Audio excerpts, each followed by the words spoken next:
ዛሬ በጣም ፈልጋችኋለሁ። በደንብ ሼር ይደረግ። በራሱ አንደበት እንዴት እንደተጠለፈና ከኡስታዞቹ ጋር እንደተጋጨ ላሳያችሁ ነው። ይህ እንዲያቆም ጉድና ምን ያክል አጭበርባሪ ሰው እንደሆነ በዚህ ቪዲዮ ያሳያችኋለሁ። በደንብ ሼር አድርጉ። ለማድረግ የሞከረው ምንድነው? ወንድም ሁሱና ኢምራን የተለያየ መልስ ሰጥ ብሎ ለማጭበርበር የሞከረው ግን ይገርማችኋል፣ የኔ ቪዲዮና የሁሱ ሐሳብ ራሱ ምንም ልዩነት የለውም። ላሳያችሁ ሁለቱንም። እሱም ሆነ ማንኛቸውም ሰዎች ከሚዋሻቸው ውሸቶች ነብዩ መሐመድ በአንድ ሌሊት 9 ሚስቶችን ወሲብ አድርጓል ሲሉ ሰምተህ ታውቃለህ? አታውቅም? ነበር ያለው ነገር ከተባለ ለነብዩ መሐመድ ሰለላሁ ዐለይሂ ወሰለም 9 ሚስቶች ነበሯቸው። በአንድ ሌሊት ሁላቸውንም ይዞሩ ነበር ነው የሚለው ሐዲሱ። ነብዩ ሰለላሁ ዐለይሂ ወሰለም በአንድ ሌሊት ሚስቶቻቸው ጋር ይዞሩ ነበር፣ ይጠይቋቸው ነበር፣ ይዘይሯቸው ነበር አለ።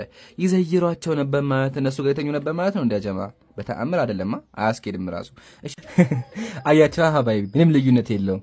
ግን ምን ያደረገ ቀጥሎ የተናገርኩትን ሐሳብ እንደው ቢሆን እንኳን ብያወራሁትን ሐሳብ ያዘና ለማጋጨት ሞከረ። በጣም ያስቃል። እሱን ደግሞ ላሳያችሁ ነው። ይሄ እንኳን አያስኬድም።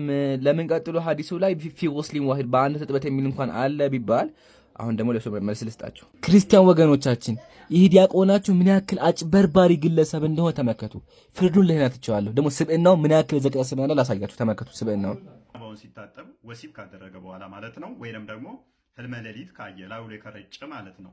ከረጨ እሱ ሲታጠብ ከዛ በኋላ ማለትም ብልቱን ህልመ ሌሊት ካየ በኋላ እንደዚህ አስገብቶ እንዲጠራርገና ከዛ እንደዚህ ይሄ እንትኑን ማለት ነው።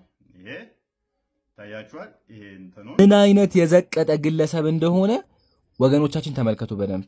የሚገርመው ነገር ደግሞ በምራቅ ሻዋር ውሰዱ የሚል መጽሐፍ ይዞ ነው የሚያው። ተመልከቱ ስክሪን ላይ ምን ይላል? ሚስትህም በወንጌል ያመነች ብትሆን ሁለታችሁም ጸልዩ፣ በእጆቻችሁ እፍ ብለህ ከአፍ በሚወጣ ምራቅ ታጠብ፣ በምራቅ ታጠብ፣ ከራስህ እስከ እግርህ ድረስ ንጹህ ትሆናለህና ይላል። ይሄን መጽሐፍ ተሸክሞ ይሄን መጽሐፍ እያመነበት ኦርቶዶክስ ክርስቲያን ሆኖ እስልምና ለማንቋሸሽ ስብዕናውን አውርዶ ራሱን አጓርዶ ሲያጭበረብር በዚህ መንገድ እንመለከተዋለን። የዓለም ሕዝብ ተመከቱ።